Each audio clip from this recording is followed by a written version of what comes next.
empatía es darse cuenta de lo que sienten las personas, ponerse en su lugar y cultivar la relación con variedad de personas. Motivación usando nuestras preferencias más profundas para encaminar nuestros objetivos, tomar iniciativas, ser eficaces y perseverar a pesar de contratiempos y frustraciones. Habilidades sociales, emociones con buenas relaciones, interactuar fluidamente con habilidad para persuadir, dirigir, negociar y resolver conflictos, cooperar, trabajo en equipo. Todos tenemos dos mentes, una que piensa y otra que siente. La inteligencia emocional es la capacidad de controlar y regular los sentimientos propios y de los demás. Recuerda, usar la inteligencia emocional asegura un buen clima laboral.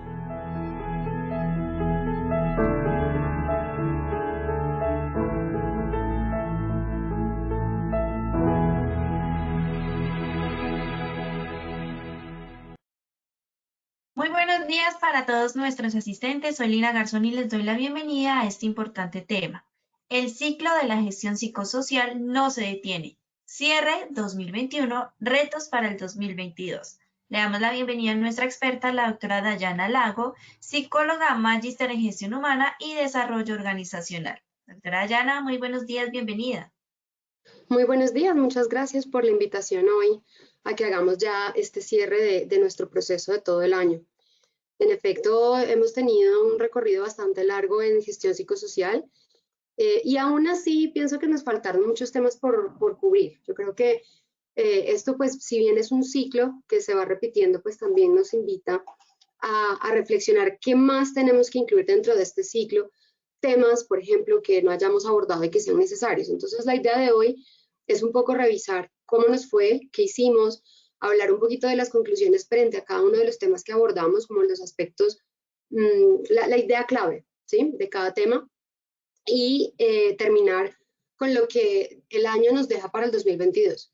Todos los años siempre tenemos que hacer nuestra mejora continua y siempre tenemos que estar en nuestra visión enfocada en cómo el próximo año vamos a atender las necesidades que se van a ir pronunciando. ¿Listo? Entonces vamos a iniciar. Regálenme un segundo. Bien, entonces como les decía, vamos a ver ese desarrollo durante el año y cómo el 2022 pues, nos prepara esos retos claves que vamos a tener que pues, ir abordando. Sin duda alguna, nosotros tenemos una responsabilidad con nuestros colaboradores y es darles los mejores planes de prevención, promoción e intervención del riesgo, no solo psicosocial, sino de todo. Así que la mejor manera de hacer eso es ver cuáles son las necesidades que cierran 2021, que abren 2022 para nuestros planes del próximo año. Muy bien, entonces nuevamente les dejo mis datos de contacto en caso tal que requieran alguna aclaración adicional o consulta adicional. Entonces, nuestro webinar de hoy se llama El ciclo de la gestión psicosocial no se detiene. Cierra 2021, retos para el 2022. Bien, ¿cuál es nuestro objetivo? Realizar una revisión de los temas abordados en 2021, resaltando las conclusiones principales de cada uno de ellos para terminar por resaltar algunos temas que serán importantes en el 2022. Entonces, ¿qué hicimos en nuestro 2021? Tuvimos una ruta de conocimiento de aproximadamente 40 temas, donde abordamos desde la gestión institucional del riesgo, como en la parte de toma de decisiones administrativa, lo que hay que hacer, ¿cierto?, desde lo que podemos considerar la fuente generadora del riesgo, pasando un poco también por la transformación cultural de nuestra organización, donde incidimos en procesos, en personas, y luego enfocándonos al trabajador como tal, en un entorno ya individual de fortalecimiento de factores protectores que nos van a ayudar a que esos factores de riesgo que de pronto de nuestra gestión institucional y de nuestra transformación cultural todavía quedaran allí presentes y estén todavía expuestos esos colaboradores, pues podíamos fortalecerlos un poco como, para mí, esos factores protectores son como los elementos de protección personal. ¿Por qué? Porque si hay un ambiente de estrés laboral, si hay tensión emocional dentro de un equipo de trabajo, si las características del liderazgo no tienen, por ejemplo, buenas habilidades en comunicación, si mi colaborador tiene otras habilidades, como por ejemplo inteligencia emocional o buenos hábitos de vida saludable, ¿verdad? Mi colaborador va a estar un poco más protegido ante ese entorno que puede en principio parecer aversivo. Diferente a si tengo un colaborador que tiene un consumo poco regulado de sustancias psicoactivas, abusivo, ¿verdad? Un colaborador que no hace actividad física, que no se alimenta bien, un colaborador que no tiene regulación emocional. Entonces, obviamente, meter a este colaborador dentro de este entorno donde las características del liderazgo, donde el estrés es parte del día a día, donde la comunicación no es asertiva, pues lo que yo tengo ahí es una combinación que es al final una bomba de tiempo, ¿verdad? Entonces, hacemos intervención en la fuente, en nuestro entorno administrativo, hacemos transformación cultural, ya hacia lo que sería la transversalidad de todos los procesos y del relacionamiento entre las personas y del ambiente laboral. Y luego pasamos entonces a ver, bueno, ¿cómo nos enfocamos en fortalecer este individuo? ¿Bien? Ese es un poco como el mapa que fuimos cubriendo durante los temas abordados. Entonces, vamos a ir viendo las conclusiones principales pues, de cada uno de ellos. En gestión institucional vimos algunos factores que son claves para que la gestión psicosocial se dé de una manera adecuada. El primero que hablamos fue la gestión integral de los factores psicosociales.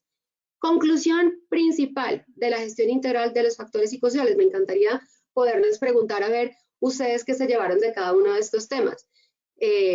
Pero vamos a ir entonces abordándolo ya más directamente desde lo que fue, lo que yo les voy a retroalimentar. Ustedes también vayan pensando con qué se quedaron de cada uno de estos títulos, porque aquí hay títulos, ¿sí? Y estos títulos tienen una historia detrás, que fueron nuestros 60 minutos que pasamos hablando y discutiendo de estos temas y las herramientas que habían allí en cada uno de ellos. Pero, ¿cuál es la idea principal de cada uno? En gestión integral de los factores psicosociales, la idea principal es que los factores psicosociales no se pueden intervenir únicamente desde seguridad y salud en el trabajo, ni tampoco únicamente a nivel de capacitación a los colaboradores. Al hablar de gestión integral de factores psicosociales, fíjense que además no estamos hablando de factores de riesgo psicosocial. El título dice factores psicosociales, entendiendo que los factores psicosociales pueden ser o buenos o de riesgo, de alguna manera, o protectores o de riesgo. Entonces, ¿qué quiere decir esto? Que si yo tengo un mismo factor psicosocial, que digamos puede ser la jornada laboral, hablemos como tal, ese es un factor psicosocial. ¿En qué momento se me vuelve de riesgo ese factor psicosocial? Cuando es extensa, cuando no permite pausas, cuando no permite control sobre el tiempo y el trabajo que se realiza. Entonces, ahí pasa a ser un factor psicosocial de riesgo.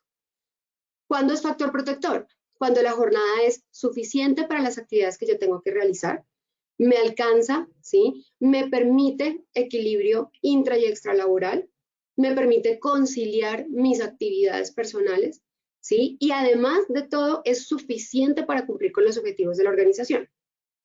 Entonces se convierte en un factor protector. ¿Por qué? Porque aunque puede haber otros factores de riesgo, como por ejemplo, que en efecto tengamos dificultades en claridad de rol, ¿sí? Pero afortunadamente mi jornada la puedo manejar, tengo percepción de control sobre la jornada, tengo un buen ritmo de trabajo, puedo hacer pausas. Entonces, la tensión emocional y el factor de estrés disminuye porque hay un ámbito en el que tengo control y que puedo manejar, que me va a permitir a mí ir a intervenir el otro y me va a permitir apalancarlo y decir, bueno, como no estoy corriendo, no estoy presionado, no estoy durmiendo 3 horas diarias, tengo con qué centrarme y concentrarme para arreglar esto que de pronto no está funcionando tan bien, que es la claridad de mi rol, ¿sí? Entonces, así, son ejemplos que vamos poniendo.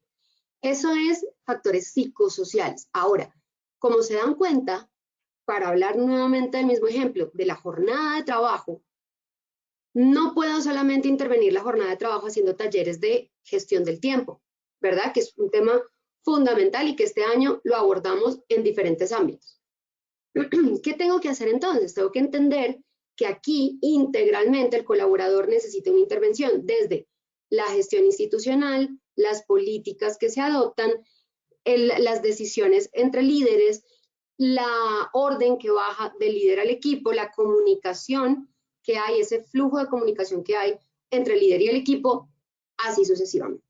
Entonces, esa gestión integral requiere que yo conozca todas las necesidades de mi colaborador, el panorama completo de necesidades del colaborador, para poder definir, pues, cuáles son esas vertientes o esos frentes, por así decirlo, que yo tengo que atacar en prevención. Gestión integral de los factores psicosociales me invita a mí a revisar ausentismo, me invita a revisar encuestas de clima laboral, me invita a revisar el plan estratégico de la compañía, ¿verdad? Para ver las metas cómo están, los objetivos cómo están, qué tanta sobreexigencia tiene mi gente, me invita a revisar cargas de trabajo. Entonces, es eso, es no tomar únicamente la gestión psicosocial como algo que es puntual de seguridad y salud en el trabajo, como algo que se limita a la aplicación de la batería y a la realización de capacitaciones para la gente, sino que sea realmente una gestión. Recuerden que un sistema de gestión se gestiona, el riesgo se gestiona. ¿Y cómo hacemos eso? Con indicadores, con planes, con objetivos, con integralidad. Bien, entonces esa es nuestra primera conclusión del tema 1. Pasamos entonces con esto que nos da material para hablar del diagnóstico de riesgo psicosocial. Principal conclusión, ¿cuál creen ustedes que es? Hablando también del punto anterior. Integralidad también en el diagnóstico. Ojo, que el diagnóstico no puede ser únicamente aplicación de batería. De hecho, nos dimos cuenta de eso durante la pandemia, cuando no podíamos aplicar batería, cuando hay esa restricción de aplicación. Entonces dijimos, bueno, ¿cómo hacemos para saber qué está pasando al interior de la organización en términos psicosociales? ¿Será que los dejo y vuelvo y miro 2 años después a ver qué pasó después cuando se pueda volver a aplicar la batería o qué hago? ¿Sí? Entonces, muchas empresas buscaron sus medios para evaluar, porque es importante conocer cómo está la gente en términos de estrés laboral y de factores. Entonces, el diagnóstico de riesgo psicosocial va un poco más allá. Hablar con las personas es una manera de hacer diagnóstico, tener entrevistas semiestructuradas, encuestas, ¿sí? Y alguna vez estuve yo al principio, cuando salió la circular 064 en una capacitación con un psicólogo muy bueno, que él decía algo importante y decía, no podemos pretender que la batería nos diga qué hacer. Nosotros, sin evaluar el riesgo psicosocial, ya sabemos lo que tenemos que hacer. Es que nadie nos tiene que venir a decir que la gente está con alto riesgo psicosocial en demandas del trabajo, cuando yo sé que yo tengo que organizar las cargas de mi equipo antes de cualquier aplicación de batería. No tenemos que esperar a que un indicador nos diga que eso está mal. Yo sé, de principio, que yo debo gestionar la carga de mi equipo para que mi equipo no se enferme. Yo sé de principio que si tengo un mal liderazgo, mi equipo no va a funcionar. No tengo que esperar a la batería para que me diga, ojo, tiene que intervenir liderazgo, ¿sí? Entonces, hay que hacer las cosas bien desde el principio, ¿vale? Eso es una enseñanza que nos dejó esta época. Con o sin diagnóstico, revisemos cómo estamos hablando con la gente, revisemos cómo estamos haciendo grupos focales, entrevistas, hablémonos por videollamadas, ¿verdad? Para ver cómo están las cosas y hagamos las cosas bien desde el principio.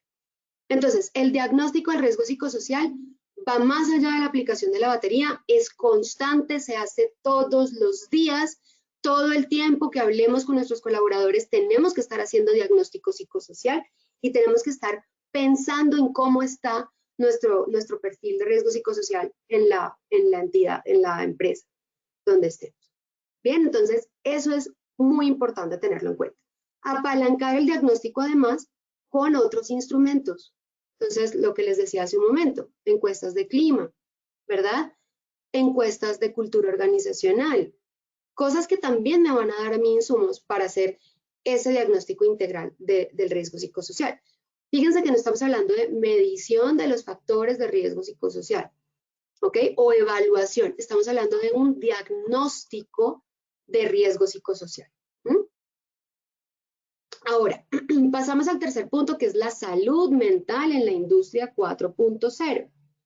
Bien, cosa que es importante porque nos hemos dado cuenta que el mundo se está desarrollando muy rápido, que hay unas necesidades claves hoy en día en las formas de trabajo, que esas formas de trabajo nos están trayendo nuevas alertas, ¿verdad? Estamos cambiando la forma de hacer, de relacionarnos entre nuestros equipos y por lo tanto, pues también la salud mental se está viendo un poco afectada. Entonces, ¿qué hay que entender? La salud mental es una prioridad, hoy en día lo tenemos clarísimo.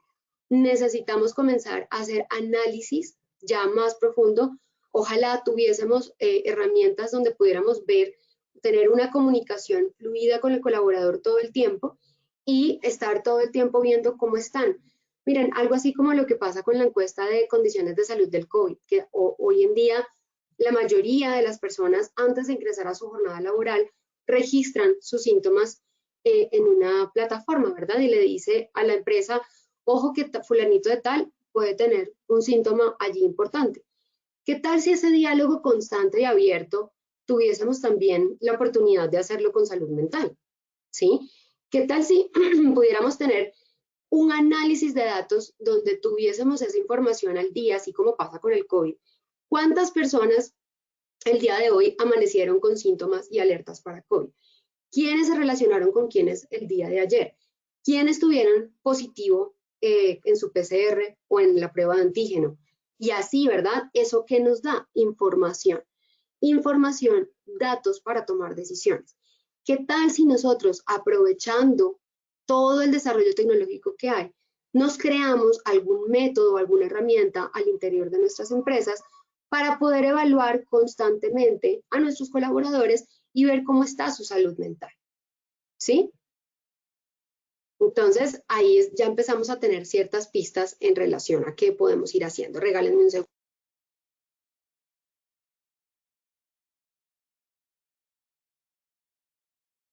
Listo. Bueno.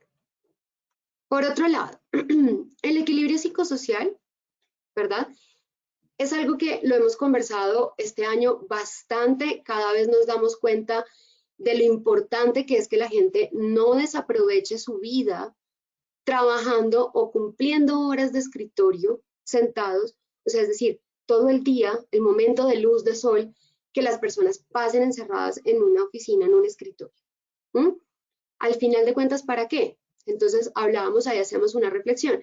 El último día de su vida, si usted pudiera cambiar algo, ¿qué sería? Y mucha gente dice lo mismo: no desperdiciar mi vida detrás de un escritorio.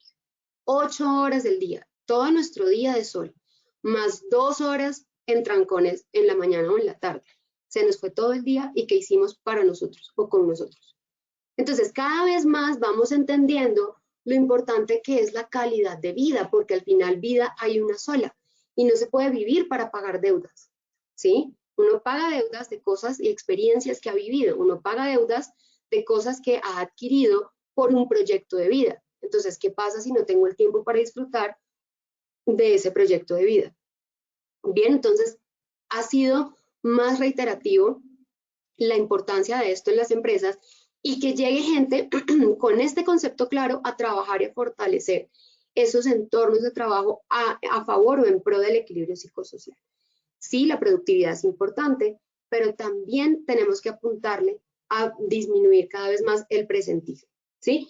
El presentismo físico, ¿verdad? Y virtual, porque ya ustedes mismos, ¿cuántos memes no hemos visto de personas que se ingenian una manera de mantenerse conectados? No sé si han visto el del ventilador que se va moviendo y va rotando y va con un palito moviendo el mouse. De manera pues que la gente al final pues siempre se mantenga conectada, pero en realidad pues no está del todo dispuesto o presente en la actividad, ¿sí? Entonces, no se trata de la cantidad de tiempo que pasamos conectados o trabajando, sino del cumplimiento de los objetivos y de lo que tenemos que hacer de nuestros indicadores. que a veces, claro, esos también nos demandan más tiempo del que deberíamos invertir también en el trabajo. Cada vez vemos también que las empresas buscan reducir sus jornadas de trabajo. Tal vez Colombia pues está en el proceso, ¿verdad? Ya con nuestro proyecto de ley, cosa que obviamente tiene que ser paulatina, cosa que no aplicará a todo el mundo, pero poco a poco, o sea, son pinitos que se van poniendo hacia ese camino que queremos construir el día de mañana. Pero todo nos dice y nos habla de el camino hacia donde vamos y de la importancia de generar conciliación entre la vida personal y laboral. Entonces, el equilibrio es fundamental para nuestra salud mental y un colaborador sano es un colaborador productivo. Un colaborador sano es un colaborador que ve que su empresa se preocupa por él y por lo tanto tiene esa motivación de retribuir a su organización, de identificarse con ella y de darla toda por su empresa. Pero si no, si solo exigimos y no damos, ¿verdad? No vamos a tener esa retribución por parte de nuestro empleado.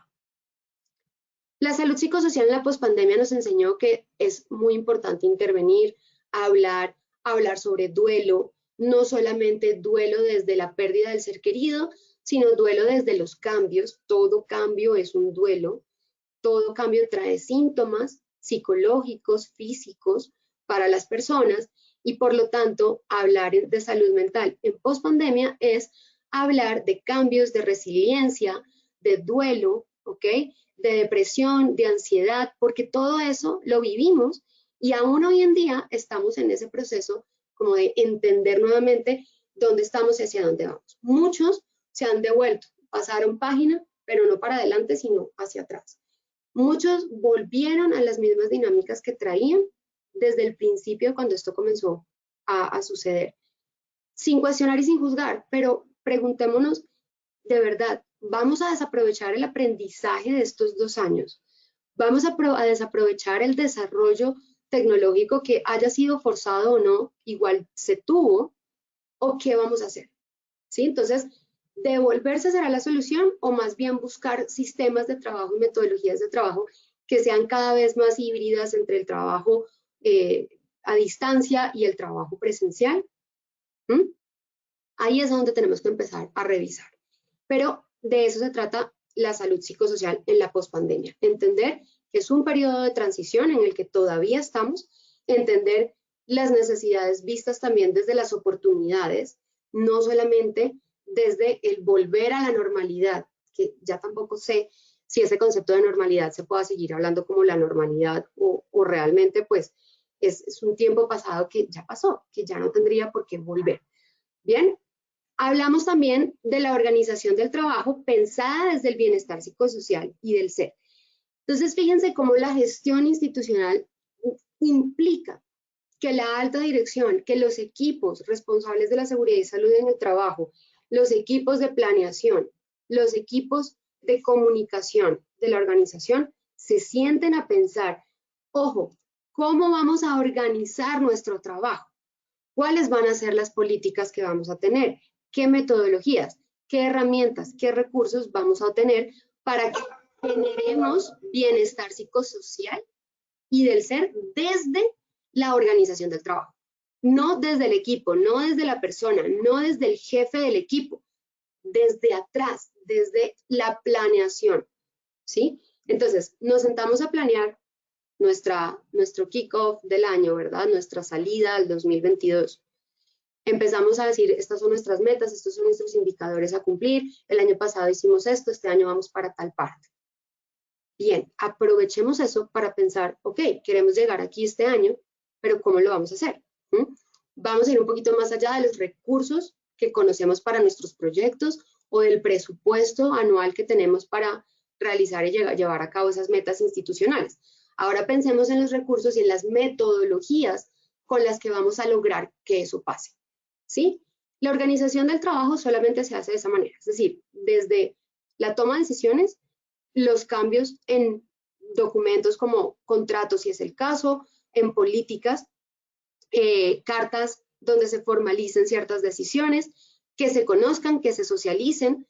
Es decir, es un tema más institucional, por eso está desde este lado, es como más de estructura, ¿verdad? Pero que es lo que nos va a dar los lineamientos para el próximo año.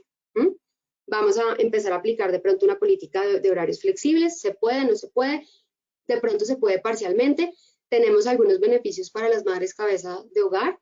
Tenemos algunos beneficios para personas que estén al cuidado de una persona con discapacidad. Recuerden que todos estos temas se están hablando allá afuera. ¿Sí? Estamos hablando de inclusión, estamos hablando de diversidad, estamos hablando de conciliación familiar, personal y laboral. ¿Sí? Entonces, hay que hacernos esas preguntas. No podemos solamente preguntarnos cuánto vendimos este año, cuánto queremos vender el próximo año y qué tenemos que hacer para eso.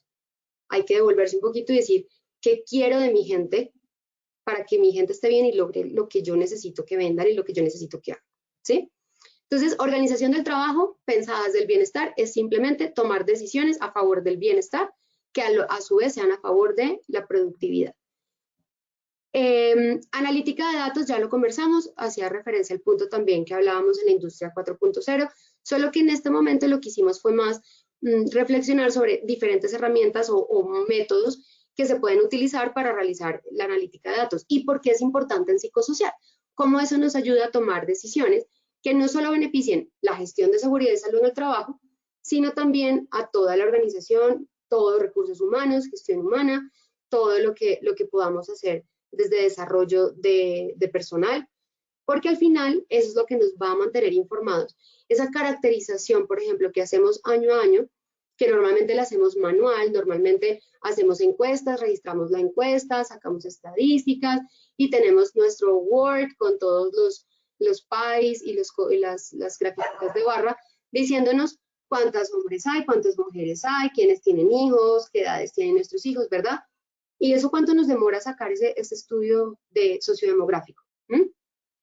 Entonces, ¿qué pasa si no solamente dejamos esas estadísticas en un documento, sino que son estadísticas con las que podamos trabajar todos los días?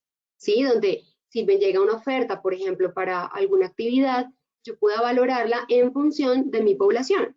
Si me sirve o no me sirve, y no en criterio únicamente de quien tome la decisión, sino en una decisión informada con los datos que están allí y que se van alimentando todos los días y que si sale alguien se actualiza ese perfil sociodemográfico, que si entran 5 personas se actualiza ese perfil sociodemográfico, porque lo hacemos de una manera mucho más automatizada. Entonces hablábamos como de esas ideas y de cómo se puede hacer.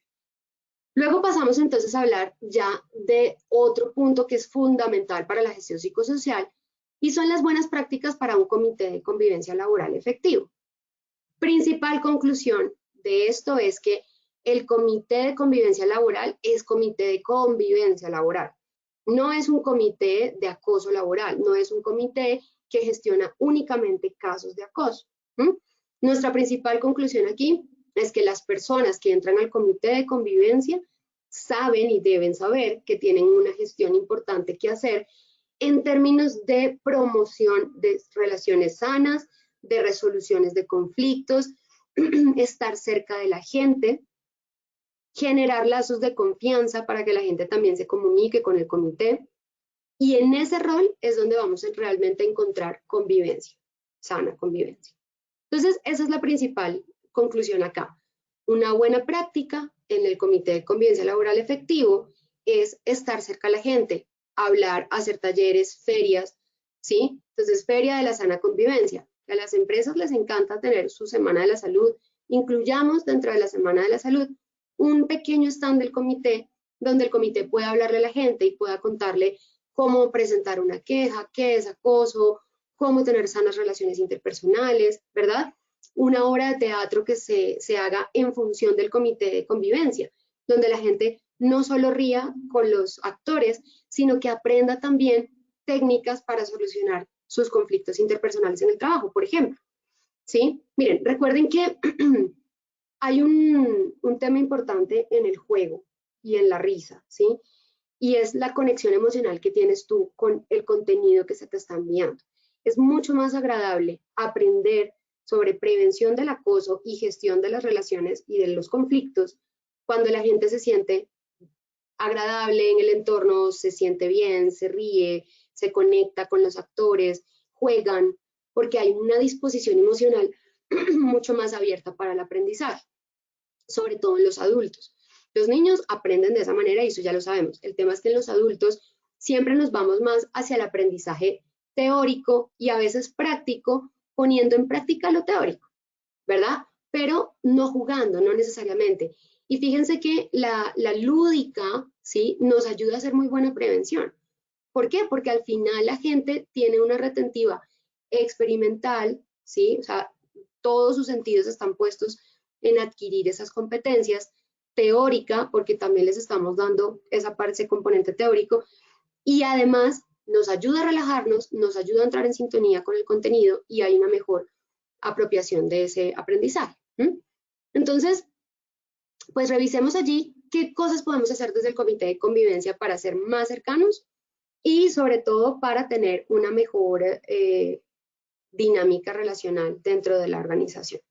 Prevención, ¿listo? Bien, cerramos entonces todo esto que fue lo institucional, pasamos al fortalecimiento de la cultura. Entonces, recuerdan que eran 3, gestión institucional, transformación cultural y finalmente protección en el individuo, que son factores protectores. En fortalecimiento de la cultura, empezamos a hablar de equipos de trabajo. Entonces, ¿cómo transformamos nuestra cultura organizacional a favor de los equipos de trabajo? Que hablábamos de un tema importante y son los super equipos. Y en los super equipos identificábamos que hay un equipo de alto rendimiento, pero un equipo con equilibrio psicosocial, ¿sí? Un equipo que funciona muy bien, aun cuando sus miembros no estén todos en el mismo lugar de trabajo, ¿verdad? En la misma ciudad, pero que además de eso tienen su vida laboral definida y su vida personal también priorizada. Hablamos de las demandas del trabajo hoy como uno de los factores de riesgo psicosocial más grandes por las exigencias que está teniendo, que a la vez es una demanda también y una exigencia alta para los que estamos en la prevención del riesgo, ¿verdad? Porque nos implica pensar formas diferentes de hacer prevención.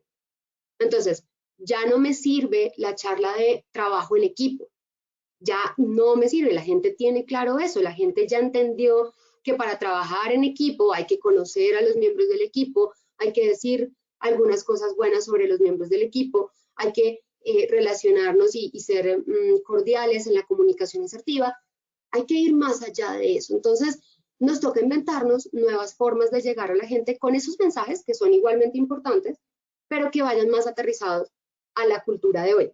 Por ejemplo, para tener un buen relacionamiento en equipo, respetemos la desconexión digital. Antes no hablábamos de eso, ahora hay que hablar de eso. Entonces, así va evolucionando. Entonces, aquí vamos a encontrar es eso. Cómo las demandas de trabajo de hoy y los super equipos tienen que ir relacionados en pro de la conciliación familiar y personal y en pro también del relacionamiento saludable entre los miembros del equipo.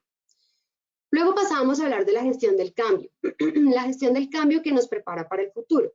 Y esta es una gestión del cambio que, si bien hicimos énfasis en 2020, en la gestión del cambio desde el individuo y la resiliencia para también soportar esos cambios y aprender, desarrollar competencias nuevas que me ayudaran a enfrentar el cambio, como por ejemplo, aprender más a manejar mis herramientas tecnológicas para poder trabajar a distancia, ¿verdad? Así como en 2020 hablamos en el individuo, en 2021 fuimos un paso más allá y hablábamos de la gestión del cambio desde la organización, ¿sí? Hablábamos que no solamente la gestión del cambio se puede hablar al individuo, sino que se tiene que entender como un proyecto organizacional, que tenemos que ir gestión del cambio hacia nuevas políticas, gestión del cambio hacia nuevas formas de trabajo, gestión del cambio hacia nuevas maneras de evaluar las condiciones de salud de mis colaboradores, ¿verdad? Gestión del cambio para facilitar también la conciliación y así. Entonces, la gestión del cambio vista desde la institución. Entonces, eso hace transformación cultural, claro que sí. ¿Por qué? Porque la cultura, al final de cuentas, son esos hitos, los ritos, las creencias, las conductas, los comportamientos que están definidos y que la gente sabe que en ese contexto son adecuados para adaptarse al contexto y para salir adelante en ese entorno cultural, ¿sí? Lo que es aceptado y lo que no. Entonces, mi gestión del cambio vista desde la institución transforma cultura porque me lleva a mí a que poco a poco, a través de un proceso de pasos, donde la gente va entendiendo, va viendo la necesidad, va adoptando nuevas conductas, se van reforzando esas conductas y se establecen ya en el tiempo, ¿verdad? Que ese es como el resumen de la curva de gestión del cambio.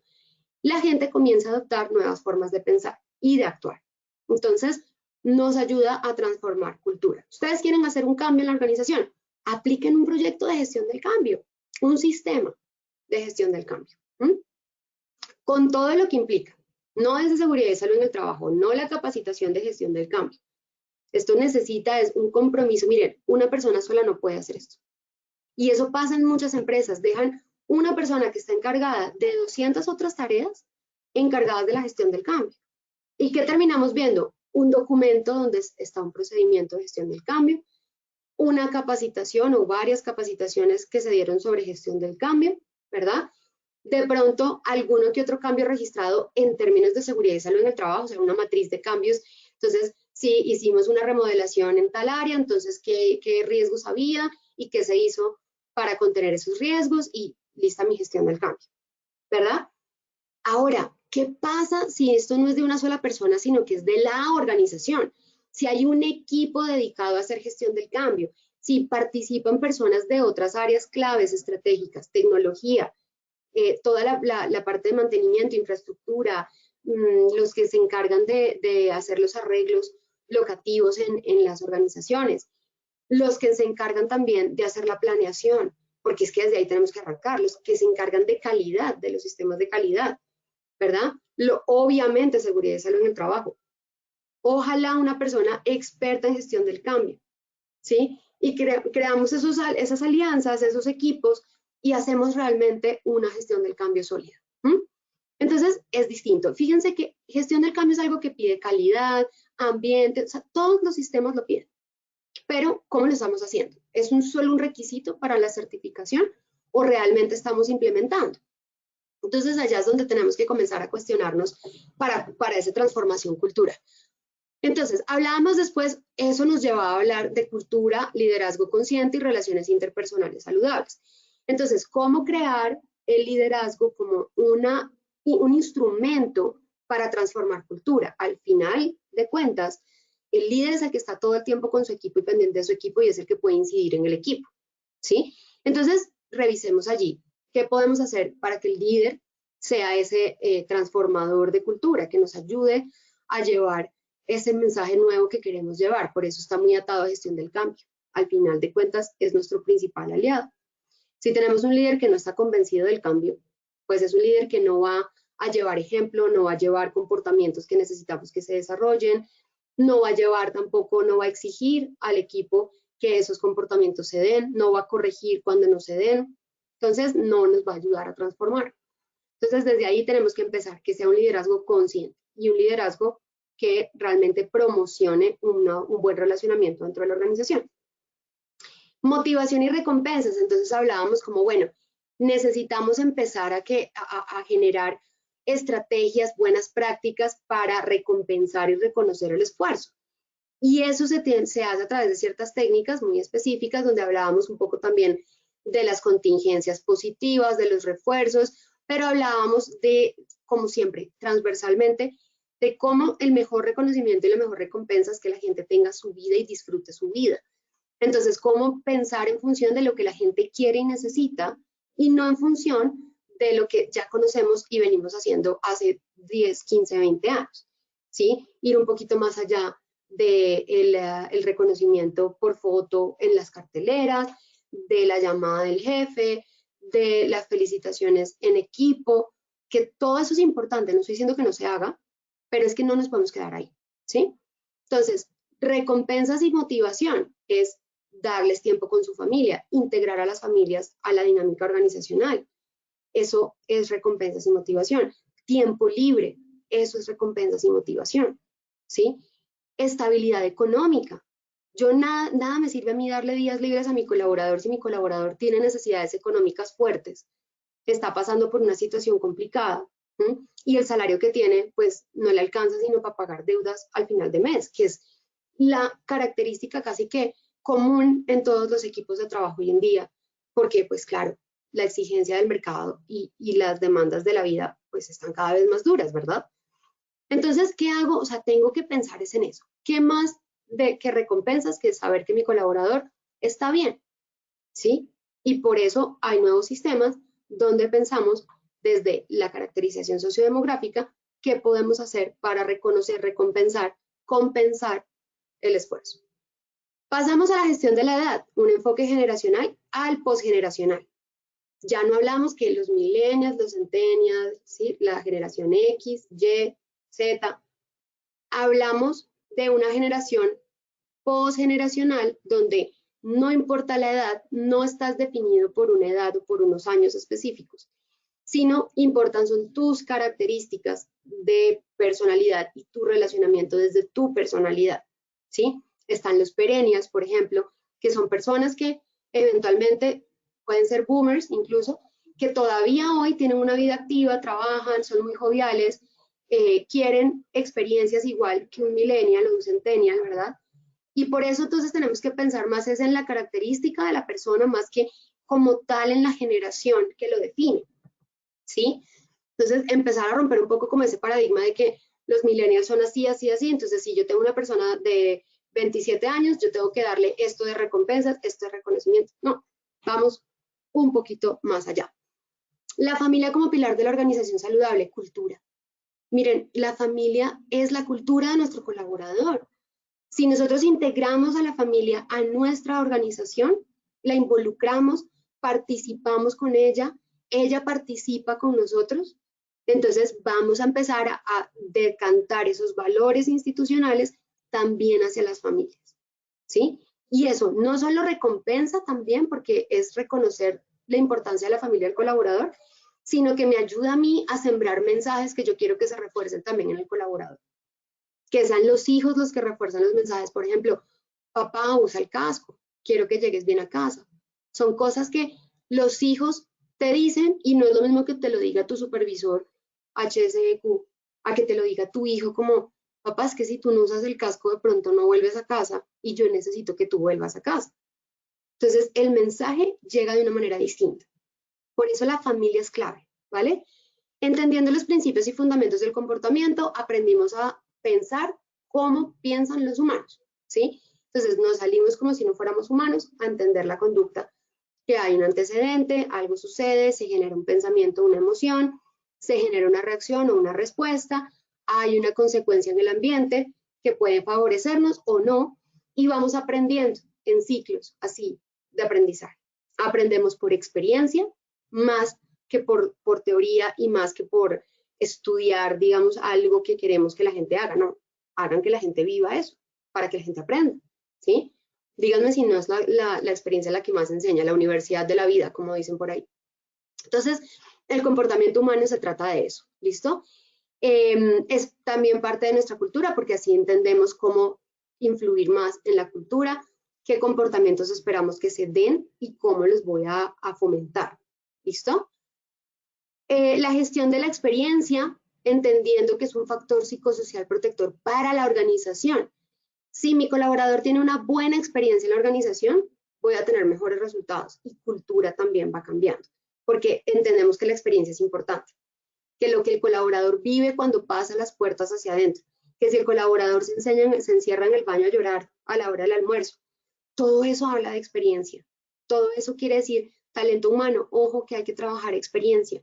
Pregúntale a la gente cómo se siente, qué le gustaría cambiar y trabajen experiencia. Estudien un mapa de experiencias de todo el viaje que hace el colaborador, desde el primer momento que es contactado para la vacante.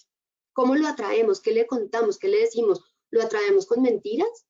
¿Sí? ¿O verdades a medias? Para que el colaborador diga sí cuando ya haya firmado contrato y no tenga otro trabajo, diga, miércoles, esto no era lo que yo pensaba, ¿y ahora qué hago? O lo atraemos realmente con beneficios claros, con roles claros, con retos, con desarrollo de personal, ¿sí? Con experiencia, con buen clima laboral. Entonces, la experiencia es fundamental allí. Miren que hoy en día no es tanto el colaborador, la empresa que agradece, mejor dicho, como agradezca que le estoy dando este trabajo y agradezca que quiero trabajar con usted. No, no. Ahora es tan importante que la empresa quiera al colaborador y pase el proceso de selección como que pase también la empresa por la aprobación del colaborador. Esos 3 meses, 2 meses que tienen ahí de prueba pueden ser la diferencia entre que el colaborador diga, oye, sí, qué bacano, me quedo acá, o digan, no, este lugar no es para mí, que puede pasar también. Y no significa que el colaborador, de alguna manera, no haya sido seleccionado con el perfil adecuado o haya sido un problema de selección, simplemente es un tema de la experiencia del colaborador. Entonces, la experiencia es básica, ¿listo? Fundamental preguntarnos por experiencia. Hablamos de las técnicas para fomentar la comunicación asertiva. Entonces, esto es un tema que transforma cultura, comunicación transforma cultura. Hablamos de cultura, vida y trabajo saludable, ¿sí?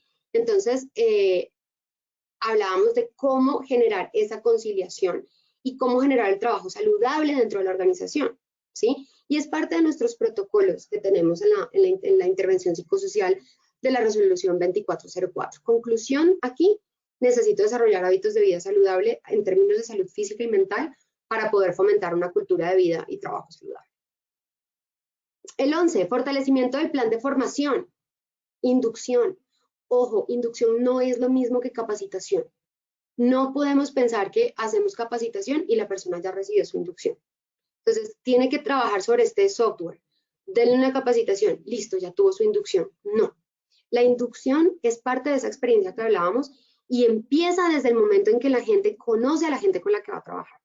Empieza desde el momento en que pasa por la puerta de entrada y la recepcionista o la persona que está encargada de recibir a la gente lo saluda con una sonrisa y con su nombre. Te estábamos esperando, sabemos que estabas acá, que ibas a llegar hoy y queríamos tenerte acá con nosotros. Desde ahí empieza la inducción. Entonces, ojo con los procesos de inducción. ¿Qué estamos haciendo en inducción? ¿Sí? La capacitación es otro cuento. Eso es formación, eso también hace parte, pero no es solamente eso. ¿Listo? Y hablábamos de promoción del apoyo social en la organización. ¿Qué mejor cultura organizacional en factores psicosociales saludables que un entorno social con apoyo en la organización? Finalmente, teníamos este listado de 18 temas. Fíjense todo lo que aprendimos en 2021, donde hablábamos ahora sí de los factores protectores. ¿Qué debo generar yo en mi individuo de factor protector? Entonces, tomo acá, esto no, digamos que lo meto en los dos porque el diagnóstico de riesgo psicosocial no se nos puede olvidar que también tiene un componente individual. Si bien nos interesa el resultado global, nos interesa saber también cómo está el individuo. Entonces, esos índices de estrés, hay que revisar si tengo algún trabajador con un índice muy alto que me está haciendo ruido. En esa estadística yo tengo que entrar a mirar el resultado de esa persona y hablar con esa persona y ver esa persona cómo está, cómo se siente, qué está pasando. Entonces, por eso lo pongo acá. Gestión del tiempo y control sobre el trabajo. Gestión del tiempo básico para poder tener control sobre el trabajo, para poder tener resultados. Y gestión del tiempo también en apalancamiento de nuestras herramientas tecnológicas de hoy en día. Usemos nuestros celulares, son celulares inteligentes. Entonces, gestionemos mejor nuestro tiempo, ayudados también por la tecnología. Los trastornos mentales y el comportamiento siempre van a estar. Hablábamos de cómo tratarlos. Ojo que si quieren ampliar esta información, vayan a ver el webinar en Posipedia. Es importante. Desarrollo del ser, como desde la inteligencia emocional en los equipos de trabajo, cómo nosotros podemos manejar mejor a ese ser humano entendiéndolo como un ser humano. ¿Listo? Prevención y cuidado de la depresión en el ambiente laboral, técnicas, manejo y prevención de los trastornos derivados del estrés, entendiendo el estrés como una necesidad biológica, ¿sí? Hablábamos de las actividades para el cuidado de la salud psicosocial durante la preparación para la pensión. ¿Cómo estamos trabajando con esta población? ¿Qué estamos haciendo para ellos y por ellos? Gestión del burnout, ¿sí? Duelo, primeros auxilios psicológicos, qué hacer, qué no hacer, prevención de la ansiedad y manejo de casos, manejo de conflictos para la promoción de ambientes de sana convivencia. Si queremos, pues también lo podemos poner realmente en cultura. Lo dejé acá porque es un tema individual, o sea, tú también te fortaleces aprendiendo a resolver conflictos. Entonces, eso es una herramienta, yo creo que, es más, deberíamos siempre empezar por acá. Porque desde que la persona sepa solucionar conflictos, tenga una regulación emocional adecuada, sepa negociar sepa entender al otro, tenga empatía por el otro, hay mucha tensión psicosocial que disminuye y mucho estrés laboral que disminuye o desaparece en ese equipo de trabajo. Entonces, es un factor protector, claro que sí.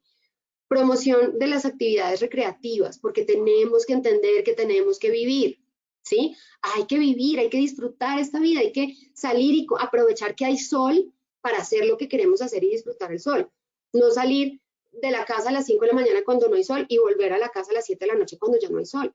Y el resto del día estuviste en una oficina donde también la cortina estaba cerrada o en una sala de juntas para que el video bien se vea bien, todas las cortinas también cerradas. Sí, sí es claro el mensaje, o sea, afuera hay una vida que no se nos puede escapar. Entonces, la recreación también es importante. Y como nuestra empresa es una familia, al final de cuentas, la recreación dentro de la empresa también es importante, porque también tenemos que cuidar esas relaciones. También tenemos que pasarla rico en la empresa mientras estamos ahí, ¿vale? No se trata solo de pensar que lo chévere está afuera y lo aburrido adentro, no. Podemos pasar buenísimo trabajando, pero hay que pensar en que la gente realmente pase rico. Hay que ver esa experiencia cómo está. ¿Listo?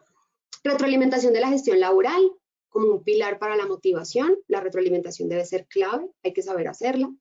Retroalimentemos también pensando en todos esos, como una lista de chequeo. La persona está estable emocionalmente, puedo hablar con ella, sí. Estoy sola con la persona, sí.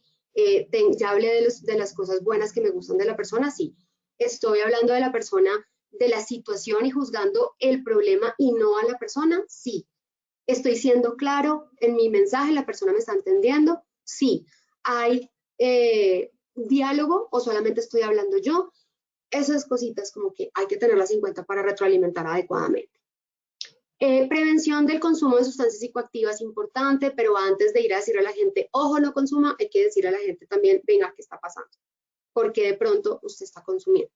Y sentémonos y preocupémonos, hagamos una política de consumo de sustancias pues consciente, ¿no? De la gente, ¿qué está pasando?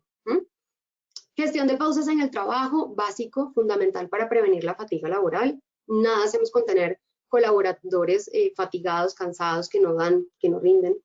Hay que hacer pausas, y pausas enérgicas, pausas activas, pausas chéveres, pausas pasivas también. Hay que hacer todo tipo de pausas. Desarrollo de estrategias de afrontamiento ante situaciones difíciles para que la gente pueda enfrentar esas situaciones y ser más resiliente. Y sueños y hábitos de autocuidado como un factor protector. ¿Listo? Entonces, este listado está, ustedes pueden buscar estos temas y revisar como, bueno, yo en mi diagnóstico identifiqué que tengo una población bastante importante con ansiedad o depresión o que han manifestado haber sentido ansiedad o depresión o encontré incapacidades del 2021 por ansiedad o depresión. ¿Qué quiere decir eso? Que en 2022 pues tengo que hacer algo, ¿verdad? Tengo que coger estos temas y ver cómo hago para prevenir esto más y para ayudar a la gente que está diagnosticada a seguir su proceso de recuperación. Entonces, aquí van a encontrar esas estrategias, qué es cada cosa, cómo se ve, cómo se vive en la persona, la organización que puede hacer, todos esos temas van a estar allí, ¿listo? Recuerden que nuestra gestión es un ciclo que no se detiene, recuerden que siempre tenemos que estar mejorando, siempre tenemos que planear, hacer un análisis organizacional, institucional, siempre tenemos que tener claros cuáles son nuestros factores protectores y de riesgo, para poder saber qué acciones vamos a intervenir intralaboralmente y extralaboralmente.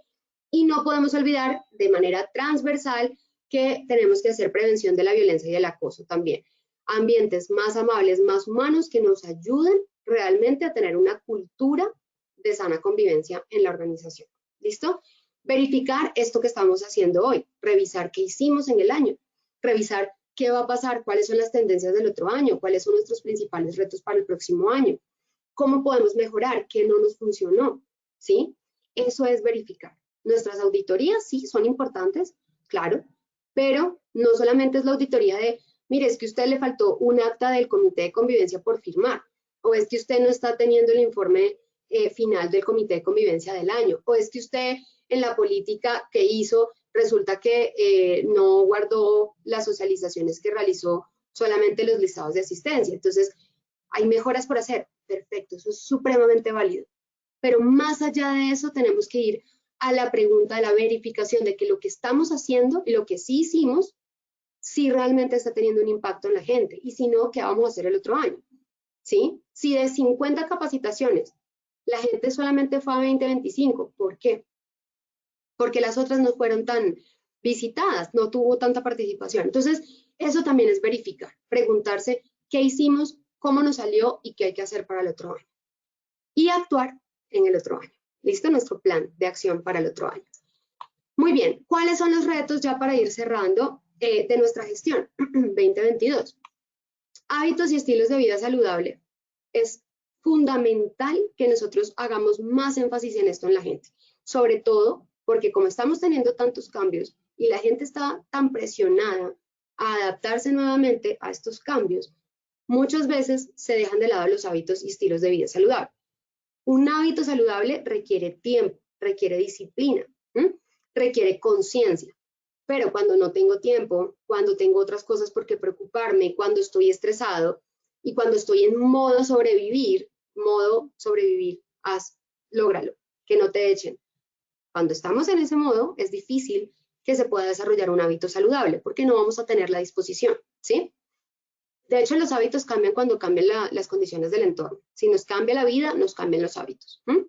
Entonces, hay que hacer ejercicios como de pausa, de conciencia y de, bueno, ¿qué está pasando conmigo y qué no puede pasar y qué hago? ¿Sí? ¿Cómo voy a mejorar mi actividad física?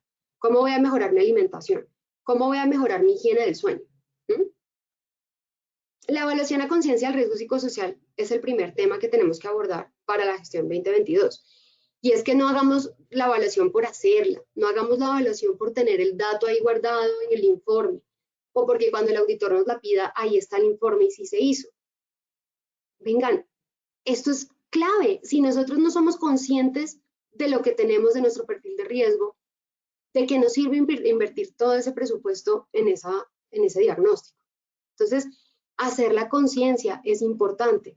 Miren, resulta que yo tengo, no sé, cada área tiene asignada una secretaria, ¿verdad? Y resulta que yo me di cuenta el año pasado que en todas las áreas mi secretaria era la que tenía un riesgo intralaboral más elevado. Entonces, para mi diagnóstico de este año, yo quiero evaluar únicamente a las secretarias aparte. No las voy a meter dentro de las otras áreas. Quiero hacer unos ejercicios de profundización diagnóstica con ellas. Quiero sentarme a conversar con ellas. Quiero hacer grupo focal con mis secretarias, ¿sí? Entonces, eso es una evaluación a conciencia. Eso es una evaluación de riesgo psicosocial que realmente está orientada a identificar necesidades y perfil de riesgo. Y no solamente por cumplir con un requisito. Análisis organizacional para el plan de trabajo. Nada nos sirve. Es que en nuestra evaluación de riesgo psicosocial salió que tenemos problemas en control sobre el trabajo, en recompensas y en características del liderazgo. Entonces yo voy a hacer capacitación de liderazgo, voy a hacer capacitación a los líderes en cómo recompensar a su equipo y cómo motivar al equipo, y voy a hacer en control sobre el trabajo una capacitación de planeación efectiva y estratégica. Pues eso está muy bien, pero ¿cuál es el análisis organizacional detrás de eso? ¿Por qué cuál es la causa que eso está generando? ¿Quién es mi organización? ¿Por qué la gente está actuando de esa manera? Entonces, antes de entrar a planear y definir temas así, hay que entrar a mirar si nos van a servir, o si el tema de pronto no es de comportamiento de la gente, sino es un tema más de gestión institucional. Entonces, para eso es el análisis organizacional. Gestión del cambio, como lo veíamos ahorita, no para colaboradores, sino para instituciones. Ahora más que nunca en el 2022 tenemos que implementar una gestión del cambio mucho más amplia en la transversalidad de la organización, porque todavía hay cambios y todavía hay cambios fuertes que tenemos que experimentar y tenemos que aprovechar. Hay situaciones que si no aprovechamos ahorita para generar cambios, ya no la vamos a poder aprovechar después. Cuando todo el mundo vuelva a las oficinas, a presencialidad, cuando los jefes vuelvan otra vez a sus dinámicas anteriores, ya se cierra esa ventana de oportunidad en la que podemos implementar teletrabajo, por ejemplo, o en la que podemos generar dinámicas políticas más adecuadas a la conciliación, vida familiar y personal. Entonces, ojo con eso. Potencializar la gestión con mayor inversión de recursos. Necesitamos recursos. El trabajo a distancia y la salud mental cada vez más fuerte. Esto es un reto para el 2022. La atención laboral para regular emocionalmente. Esto es un reto para 2022. Las jornadas de trabajo son cada vez más rígidas, aun cuando hay un discurso desde la alta dirección en la flexibilidad. Entonces, yo te digo a ti, sí, tranquilo, no te preocupes, pero por otro lado, mi exigencia, mis reuniones están fijadas en unos horarios que no te permiten hacer conciliación. Entonces, hay que ser coherentes entre la realidad, la práctica y el discurso que tenemos. Finalmente, responsabilidad social y familiar, hay que gestionar la conciliación y conciliar no solamente la vida social y familiar, sino también la calidad de vida física y laboral. Ojo que la OIT nos está diciendo, 55 horas más o menos de trabajo semanales me incrementan en un 35% el riesgo o el peligro más bien de fallecer por enfermedad cardíaca. Entonces, ¿qué estamos haciendo? Calculen, saquen cuenta. ¿Cuántas horas tienen, no de jornada laboral de contrato, pues, sino las que en verdad están trabajando? Entonces, eso es un reto para 2022, mis queridos compañeros de hoy. Con eso los dejo. Recuerden siempre que Positiva está para ustedes. Posipedia, ahí van a encontrar todas estas charlas. Tomen estos retos que acabamos de hablar. Piensen en su organización. Hagan un buen diagnóstico a conciencia. Hagan análisis organizacional. Tienen diciembre y enero para hacer eso. Y arranquen en febrero con un excelente plan de trabajo que realmente ayude a que la gente se sienta bien. Eso es lo que queremos. ¿Listo? Muchísimas gracias a todos. Que tengan un muy, muy feliz día. Ahí estaré pendientes de todos ustedes. Chao, chao. Doctora Dayana, a ti por supuesto, muchas gracias por habernos acompañado durante este año en todo este proceso educativo, este 2021. Por supuesto, esperamos verte el próximo año con esta ruta del conocimiento, esta comunidad tan importante para toda la salud de nuestros participantes. Y bueno, a todos ustedes, gracias por su participación. Como se los he venido recordando, recuerden que esta es la última semana de acciones educativas de este 2021. Así que visiten Posipedia para que se inscriban y participen de toda nuestra programación. Que tengan un feliz día. Los dejamos con el siguiente video. Positiva Educa.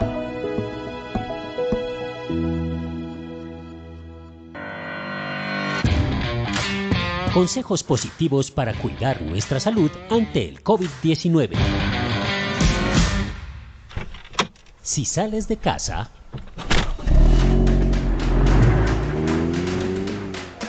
A ver, la lista: arroz, azúcar, granos.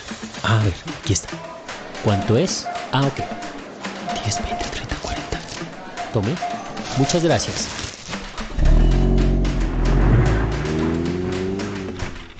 Hola, papi. Hola, mi amor. Papi, ¿te lavaste las manos?